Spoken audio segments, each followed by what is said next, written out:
everyone. So your very first week of this program is logging all of your food without changing a thing.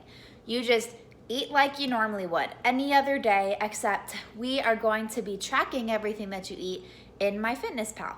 Now, we don't want this to make you like, oh, maybe I should start eating healthier foods today that I normally wouldn't eat. Nope. If every single morning you normally have a fat bowl of cereal, we want you to eat a fat bowl of cereal, but we're just going to log it. So let me show you how to work a food scale regardless of which one that you have, and then how to plug in all of this information into MyFitnessPal. Okay, so first thing first, let's say we have a bowl of cereal for breakfast.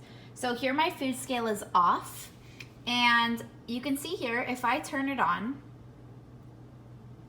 I'm gonna see what a serving size is measured in. So you can see here, 1 cup is 39 grams. So we're gonna want the unit on the food scale to be in grams.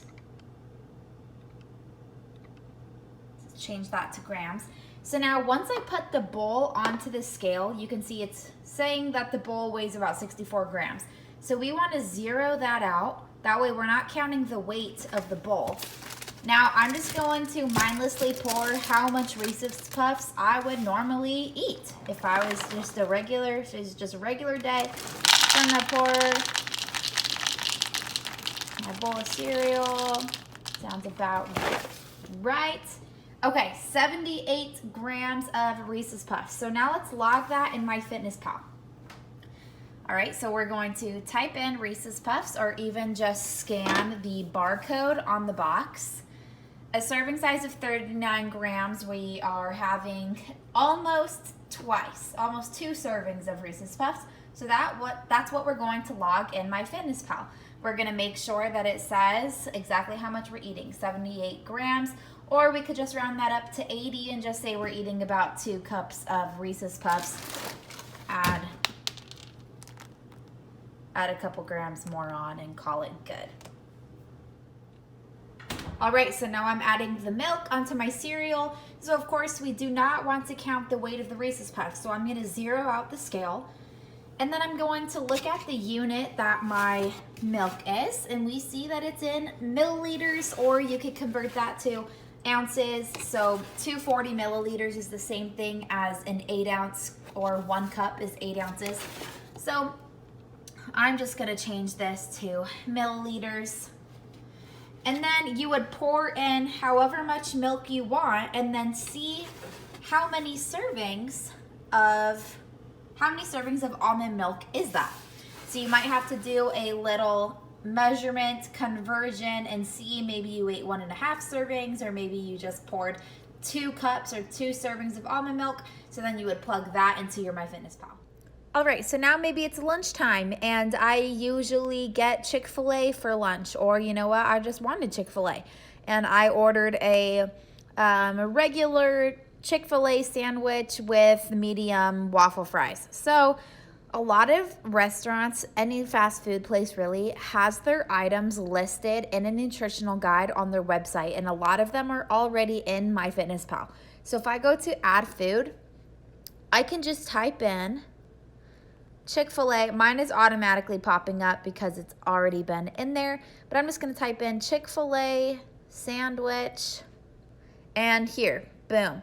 We just have one of their regular chicken sandwiches. Of course, it's the breaded chicken fillet. So I'm just gonna add that.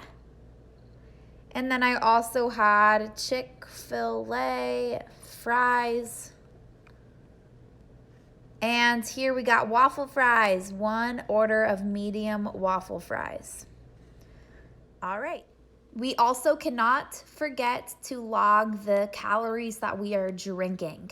So maybe with my lunch, I had a Chick-fil-A Coke. Let's see what sizes. Okay, so I ordered a medium Coke. So we got to add that in. Or maybe you had a can of Coke. So if you just type in can Coke, what size was the can? Usually, so this here is obviously wrong. 1 can of, if it's Diet Coke, yeah, that sounds about right, 0 calories. But 1 standard can of Coke is 12 ounces. So you would log a 12-ounce can. Now, while I'm talking about drinks, maybe for breakfast you use creamer in your coffee. So I'm going to type in Coffee Mate creamer, and maybe we used hazelnut creamer. Okay, so a standard serving size is 1 tablespoon. Maybe once you measure your coffee that morning, pour in however much coffee you want, but see how many tablespoons you poured in. If you want to weigh your creamer on a scale as you pour it into your coffee, recognize that 1 tablespoon is about 15 milliliters. Okay, so maybe you poured in your coffee and it was 30 milliliters. So that would be 2 tablespoons of coffee creamer. So then you would log 2 servings of that. All right, now it's dinner time, and I usually for dinner will make a sandwich. So how do we log a sandwich? Well, first you can click on add food and type in the bread that you normally use. All right, so maybe I ate Sara Lee white bread. Here we go. Okay, white bread. I want to make sure that this nutritional information matches up with the bag of bread that I actually have, and I can see the nutritional panel on the bag of bread. So, yep, this is accurate. And then maybe I have deli meat, and let's say we have Oscar Mayer.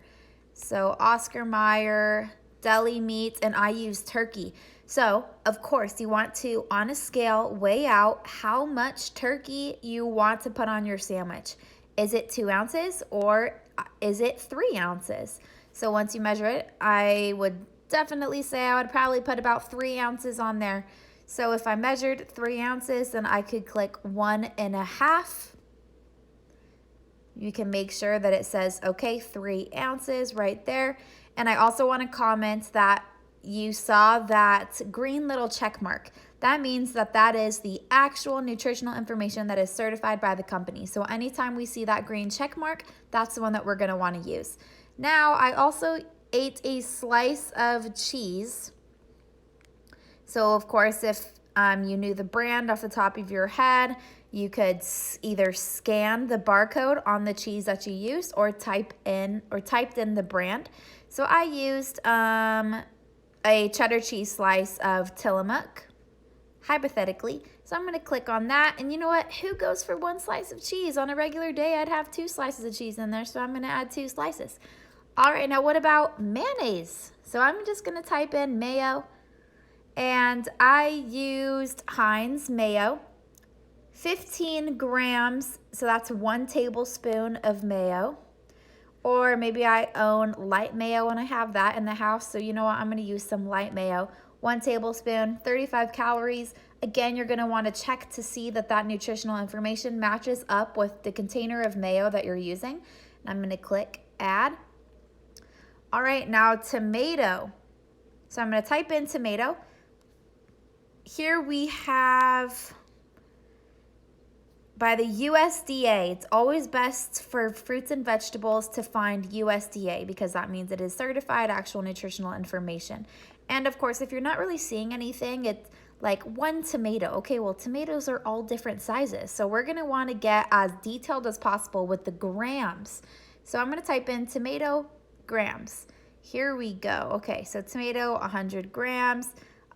Generic is also best to use too. And if anything that you can find that's automatically weighed out per 100 grams, usually is easiest because it just makes putting in how much you actually had a lot easier. So let's say I cut up some tomato and it came out to be 38 grams of tomato. So I'm going to type in 0.38 and add that to my sandwich. All right, now what about lettuce? Yes, we do want to weigh out lettuce. It does count. All calories count. So here, again, I see iceberg lettuce or green leaf lettuce. So I used green leaf lettuce and it's weighed out as generic, 100 grams. When I put lettuce on my sandwich, it came out to be 76 grams. So I'm going to type in 0.76. There we go. I just logged my